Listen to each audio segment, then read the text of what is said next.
Hello, YouTube and antenatal curious folks out there. It's been some time since I've done a video on antinatalism, and I wanted to kind of refresh my opinion a little bit. It's the same opinion, but I wanted maybe to add a little bit to it.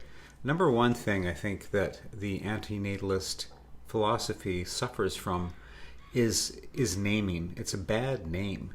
Whenever you put anti in front of something, you're imagining there's going to be a bunch of people there that are just against that thing, and their primary focus is to be against something, and therefore, what are they for? So it sounds like a very kind of it's a negative name. It's a negative connotation attached to the name antinatalism.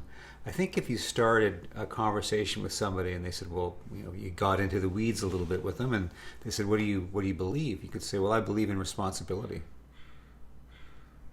So what do you mean responsibility?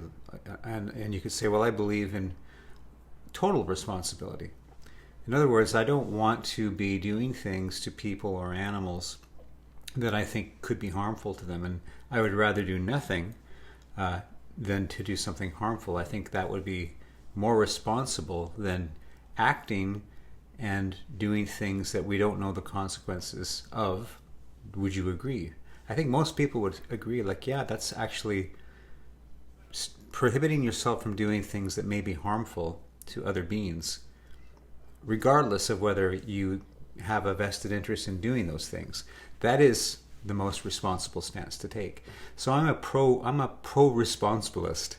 I'm pro responsibility, and part of that overarching desire to do no harm includes not having children that may very well or certainly will suffer and then die.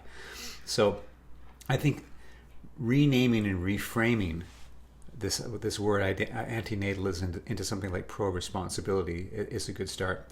And on the responsibility tangent, I had an interesting discussion a couple months back with a fellow from the UK who contacted me via this channel and wanted to talk. And I forget the name of his, it wasn't an organization, but it was a kind of a philosophical tangent.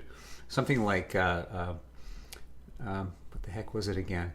The thesis was that antinatalism doesn't go far enough. I think it was like extinctionism or something like that. Like antinatalism doesn't go far enough. We need to actually take responsibility, take matters into our own hands, and start killing everything. It sounded to me like this was the case, and even going off into in spaceships into the universe to kill other things that are alive, because they're going to suffer as well.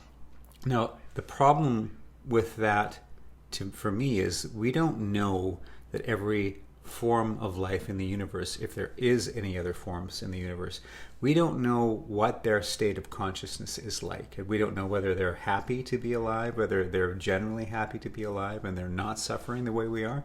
So to go out into the universe with a conjecture that we know what's best for every living being in the universe, even though we've never even met them, that's irresponsible.